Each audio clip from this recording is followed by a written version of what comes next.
ओम गण गणपते नमः। आज अपने सुनेंगे वाल्मीकि रामायण अयोध्या कांड का आगे का सर्ग। भगवान श्री राम का आशीर्वाद पाने के लिए इस सर्ग को पूरे प्रेम भाव से एकाग्रचित होकर पूरा सुने।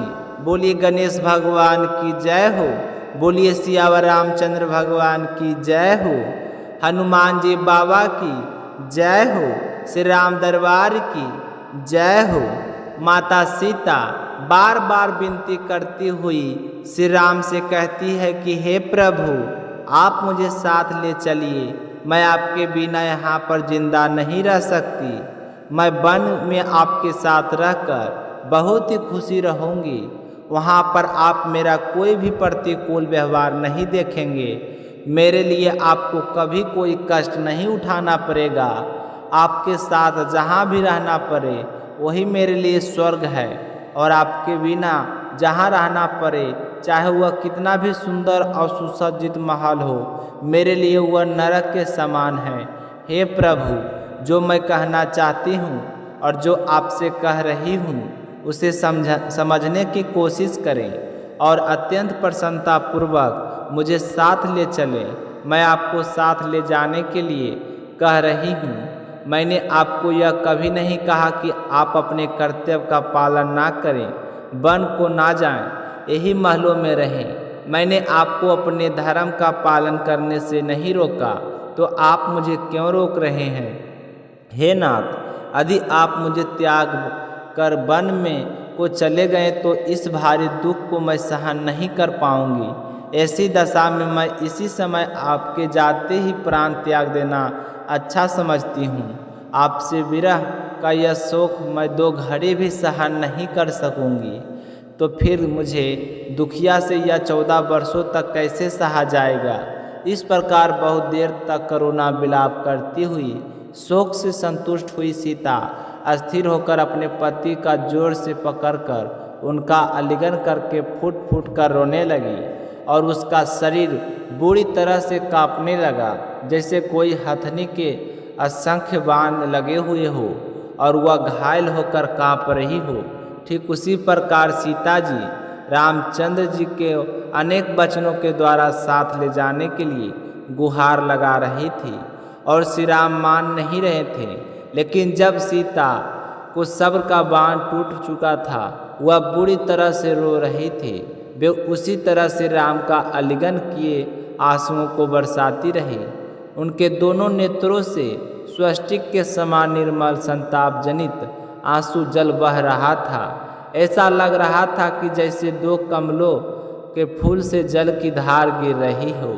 सुंदर बड़े बड़े नेत्रों से सुशोभित और पूर्णिमा के निर्मल चंद्रमा के समान कांत उनका वह मनोहर मुख अत्यधिक दुख के कारण मलिन हो चुका था। रोते रोते सीता जी दुख के मारे अचेत सी हो रही थी, तो रामचंद्र जी ने देखा कि सीता माता बेहोश होकर नीचे गिरने वाली है। तो श्री राम ने दोनों हाथों से संभाल कर अपने हृदय से लगा लिया, और उनका मन हुआ कि जोर से फूट फूट कर रोऊं, लेकिन उन्होंने अपने मन की आग को मन में ही दबाए रखा और सीता जी को सांत्वना देते हुए कहा कि हे देवी, मैं तुम्हें दुख देखकर स्वर्ग का सुख मिलाता हूँ तो उसे नहीं लेना चाहता। स्वयंभू ब्रह्मा जी की भांति मुझे किसी से किंचित भी भय नहीं है। मैं तुम्हारी वन में रक्षा कर सकता हूँ। मैं तुम्हारी रक्षा करने के लिए सर्वसमर्थ हूँ, लेकिन वनवास की आज्ञा मुझे मिली है और मैं तुमको वनवासिनी बनाकर कष्ट नहीं दे सकता हूँ। लेकिन तुम कह रही हो तो तुम मेरे साथ वन में रहने के लिए ही उत्पन्न हुई हो, तो मैं तो तुम्हें छोड़ भी नहीं सकता हूँ। ठीक उसी तरह जैसे आत्मज्ञानी पुरुष अपनी स्वाभाविक प्रसन्नता का कभी भी त्याग नहीं करते हैं। हे सीता, पूर्व काल में सत्पुरुषों ने अपनी पत्नी के साथ रहकर जिस धर्म का आचरण किया था, उसका मैं भी तुम्हारे साथ रहकर अनुसरण करूँगा। जैसे सुअरचला अपने पति सुअर का अनुगमन करती है, उसी प्रकार तुम मेरा भी अनुसरण करो। हे जनक नंदिनी, यह तो किसी प्रकार संभव नहीं है कि मैं वन को ना जाऊं, क्योंकि पिताजी का वह सत्य युक्त वचन ही मुझे वन की ओर ले जा रहा है। पिता और माता की आज्ञा के अधीन रहना पुत्र का धर्म होता है, इसलिए मैं उनकी आज्ञा का उल्लंघन नहीं करना चाहता। जो अपनी सेवा के अधीन है उन प्रत्यक्ष देवता माता पिता एवं गुरु का उल्लंघन करके जो सेवा के अधीन नहीं है उसे अप्रत्यक्ष देवता देव की विभिन्न प्रकार से किस तरह आराधना की जा सकती है। हे सीता, जिसकी आराधना करने से धर्म अर्थ और काम तीनों प्राप्त होते हैं तथा तीनों लोगों की आराधना संपन्न हो जाती है, उन माता पिता और गुरु के समान दूसरा कोई पवित्र देवता इस धरती पर नहीं है। इसलिए भूतल के निवासी इन तीन देवताओं की आराधना करते हैं। पिता की सेवा करना कल्याण कारक माना गया है। पिता की सेवा और उनकी आज्ञा का पालन करना ना तो वैसा कोई असत्य, ना कोई दान है, ना कोई मान है और ना ही पर्याप्त दक्षिणा वाले यज्ञ है। पिता की सेवा और आज्ञा से बढ़कर कुछ भी नहीं है। गुरुजनों की सेवा का अनुसरण करने से स्वर्ग, धन धान, विद्या और सुख भी दुर्लभ नहीं है। माता पिता की सेवा में लगने वाले महात्मा पुरुष देवों, गंधर्व लोक और ब्रह्मलोक, गोलोक तथा अन्य लोगों भी प्राप्त कर लेते हैं। इसलिए सत्य और धर्म के मार्ग पर स्थिर रहने वाले पूज्य पिताजी जैसी मुझे आज्ञा दे रहे हैं, मैं वैसा ही करना चाहता हूँ। उनकी आज्ञा का उल्लंघन करके मैं जीवित भी नहीं रहना चाहता, क्योंकि यही सनातन धर्म है। और आप कह रहे हैं कि मैं आपके साथ वन में निवास करूंगी।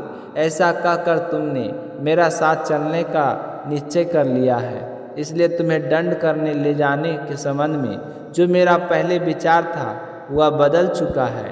हे सीता, मैं तुम्हें अपने साथ वन में चलने के लिए आज्ञा देता हूँ। तुम मेरी अनुगामिनी बनो और मेरे साथ रहकर धर्म का आचरण करो। हे प्राण वल्लभ सीते, तुमने मेरे साथ चलने का जो यह परम सुंदर निश्चय किया है, यह तुम्हारे और मेरे कुल के सर्वदा योग ही है। अब तुम वनवास जाने की योगदान आदि कर्म शुरू करो। इस समय तुम्हारे इस प्रकार दृढ़ निश्चय कर लेने पर तुम्हारे बिना स्वर्ग भी मुझे अच्छा नहीं लगता। ब्राह्मणों को रत्न स्वरूप उत्तम वस्तुएं दान करो और भोजन मांगने वाले भिक्षुकों को भोजन दो। यह सारा कार्य जल्दी जल्दी करो, इसमें तनिक भी विलंब नहीं होना चाहिए, क्योंकि हम आज ही वन को प्रस्थान करेंगे ताकि हमारे जाने के बाद शुभ मुहूर्त से भरत का राज्य अभिषेक हो सके। तो इसके साथ ही आज के सर्ग का समापन हुआ। आगे क्या हुआ यह सुनेंगे कल के सर्ग में। बोलिए सियावर रामचंद्र भगवान की जय। तो इसी कहानी के साथ में एक छोटी सी कहानी और सुनेंगे, क्योंकि कभी भी सर्ग या कहानी या कथा को अकेला नहीं सुनना चाहिए। तो इसी के साथ हम सुनेंगे गणेश गजानंद की एक छोटी सी कहानी। बोलिए गणेश गजानंद की जय हो। एक समय की बात है, बूढ़ी माई के घर के पास एक सेठ जी का मकान बन रहा था। तब बूढ़ी माई मकान बनाने वाले मिस्त्री के पास जाकर बोली कि बेटा, मुझे पत्थर की मूर्ति बना दे। मैं गणेश जी की पूजा करती हूँ, मिट्टी का गणेश जी बनाती हूँ, पानी लगते ही वह तो गल जाता है। तो मैं तो बूढ़ी हो चली हूँ, मुझसे रोजाना गणेश जी की नहीं बनाया जाता है। इसलिए बेटा, तू मेरे लिए एक पत्थर का गणेश जी बना दे। गणेश भगवान तेरी सारी मनोकामनाएं पूर्ण करेंगे। तो बूढ़ी माई की बात सुनकर मिस्त्री बोला कि हम तुम्हारे लिए मूर्ति गढ़ेंगे, उतनी देर में तो हम अपनी दीवार बना लेंगे। हमारे पास इतना समय नहीं है कि सेठ जी का काम बीच में छोड़कर हम तुम्हारे लिए मूर्ति बनाएं। तो यह सुनते ही बूढ़ी माई को बड़ा ही दुख हुआ और वह मन ही मन कहने लगी कि भगवान करे तुम्हारी यह दीवार कभी ना बने। यह कहकर बूढ़ी अम्मा अपने घर चली गई और मिस्त्री और मजदूर दीवार बनाने में लग गई। अब दीवार जैसे ही बनाई तो वह टेढ़ी हो जाए तो दीवार को तोड़े, फिर से बनाए, फिर सीधी दीवार ना बने। इस तरह पूरा दिन एक ही दीवार को तोड़ते बनाते हुए शाम बीत गया। शाम को सेठ जी आए और कहने लगे कि आपने अभी तक कुछ नहीं किया, तो मिस्त्री ने बूढ़ी माई के आने की सारी बात बताई। तो सेठ जी ने सुनकर बूढ़ी माई के पास गए और प्रणाम करके कहने लगे कि माँ जी, आप आशीर्वाद दो कि मेरा मकान जल्दी से बन जाए। मैं तुम्हारे लिए पत्थर का क्यों, सोने का गणेश जी बनवा दूंगा। तो यह सुनकर बूढ़ी माई बहुत ही प्रसन्न हुई और उसने सेठ जी को आशीर्वाद दिया कि बेटा, बिना कोई विघ्न के तेरा मकान जल्दी से पूरा हो जाएगा। तो सेठ जी ने आकर देखा कि टेढ़ी दीवार थी वह बिल्कुल सीधी हो गई थी। तो वह यह गणेश जी का चमत्कार देखकर मिस्त्री और मजदूर सेठ जी सारे गणेश जी का जय जयकार करने लगे और सेठ जी ने जैसा कहा था वैसा ही किया। सोने का गणेश जी बनवाकर बूढ़ी माई को लाकर दे दिया। तो यह देखकर बूढ़ी अम्मा बहुत ही प्रसन्न हुई और सेठ जी के ढेरों दुआएं देने लगी। उसी दिन से सेठ जी भी गणेश जी की का पक्का भक्त बन गया और रोजाना सबसे पहले उठकर स्नान करता, फिर गणेश जी की पूजा करके अन्य कोई काम किया करता था। तो गणेश जी के आशीर्वाद से सेठ जी दिन चुगनी रात चौगुनी तरक्की करने लगे। बोलिए गणेश जी भगवान की जय हो।